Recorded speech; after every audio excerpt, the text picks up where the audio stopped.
শেখ হাসিনার টাকা মায়েদের কাছে যা বাবার আজকে কি ভাগ্যবতী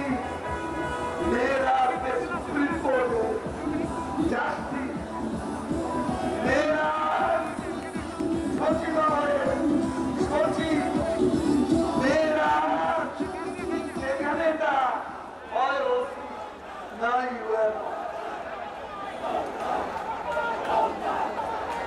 সারা বাংলাদেশে যেখানেই যান